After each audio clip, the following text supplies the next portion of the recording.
안녕하세요. 다이보살입니다. 오늘은 아들의 전생 상담을 하셨던 한 어머니와의 상담 사례를 소개해 드리려고 합니다. 이 댁의 아들은 사회성이 매우 부족해서 어머니는 항상 걱정이 많다고 하십니다. 현생의 상황이나 상태가 비슷하다고 해도 그 원인이 되는 전생은 제각각 다른 모습을 하고 있는 경우가 많은데요. 이댁의 아드님은 어느 전생의 기운이 현생의 삶과 성격을 가장 많이 좌우하고 있는지 그 전생 속으로 한번 들어가 보겠습니다. 이곳은 유럽의 어느 나라이며 그곳에는 성정이 포악하고 분노를 다스리지 못하는 왕이 살고 있었습니다. 왕은 자신의 뜻에 거스르거나 충언을 하는 사람들에게 혹독한 처벌을 하곤 했는데요. 그때의 벌은 자신에게 쓴소리를 하는 사람들이 다시는 듣기 싫은 소리를 못하도록 혀를 잘라버리는 벌을 내렸던 것입니다. 그 생에서 왕에게 벌을 받은 사람들의 숫자는 상당히 많았던 것 같고, 그때의 왕은 이번 생의 상담 사례자이신 어머니의 아들로 환생하였습니다. 이제 또 다른 전생 속으로 가보겠습니다. 이곳은 동양의 어느 나라이며 큰 화랑을 운영하는 부부가 살고 있습니다. 남편은 부인을 무척이나 아껴주네요. 그런 다정한 남편과 더불어 부인은 늘 행복해 했습니다.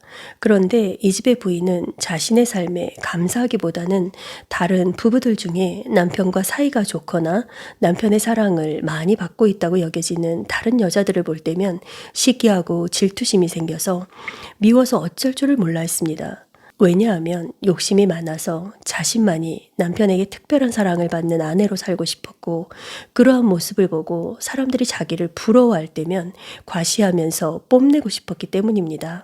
그래서 화랑의 부인은 사람들과 잘 지내지를 못하고 항상 누군가를 대상으로 미워하고 혼자 기분 상해할 때가 많았습니다.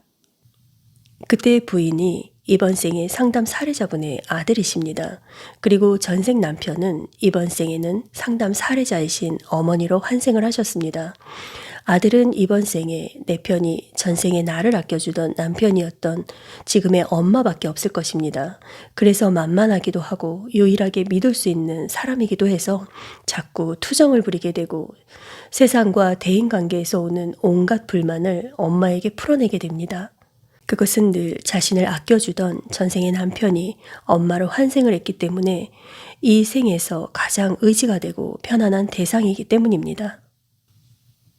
만약 이 생에 아들이 이 엄마를 만나지 못했다면 미쳐서 뛰어나갔을 수도 있었을 겁니다. 그리고 전생에 포악한 왕이었을 때 지은 업장으로 이 생에서 적이 많을 것이고, 아무리 자기 자신을 낮춰보려고 해도 전생 습 때문에 아들은 오만하고 자기 중심적인 성향을 많이 갖고 왔습니다. 했더니 어머니께서는 네, 맞아요. 지금 생에서도 분노 조절이 너무 안 돼요. 사람들과 어울리지를 못하고 매사가 남의 탓을 하고 원망할 때가 많고 자기 스스로가 잘났다고 생각도 많이 해요. 그래서 도도해요. 그런데 자기 눈에 하찮은 사람들이 전부 잘난 척을 해서 아들이 봐주기가 정말 힘들다고 스트레스 받아 해요. 네, 아드님은 전생에 높은 신분일 때 사람들을 깔보고 함부로 대했던 습을 많이 가지고 온 데다가 어느 전생에서는 이슬람 교도들을 학살하는 데 앞장을 섰던 생도 있었습니다.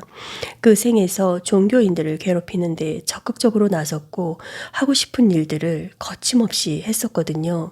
그로 인해 죽거나 고통받았던 사람들이 많았으니 그때 희생자들과 가족들을 만나질 때마다 아들도 힘든 일들을 겪게 될 수밖에 없습니다.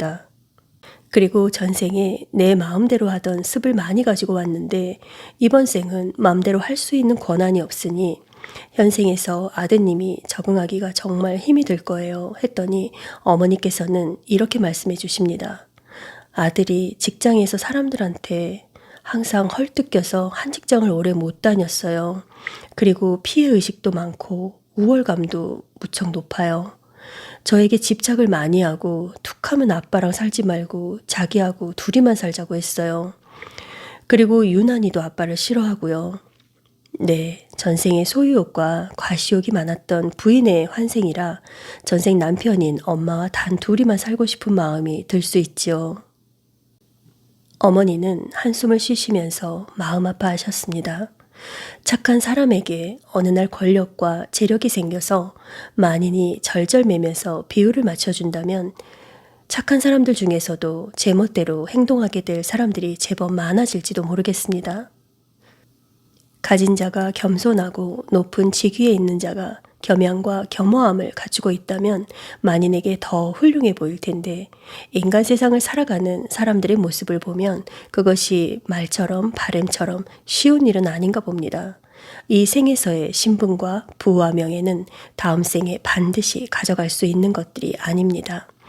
겸양과 겸허한 태도를 습으로 익히고 항상 마음을 닦는 자세가 중요할 것 같습니다. 다이브살이었습니다.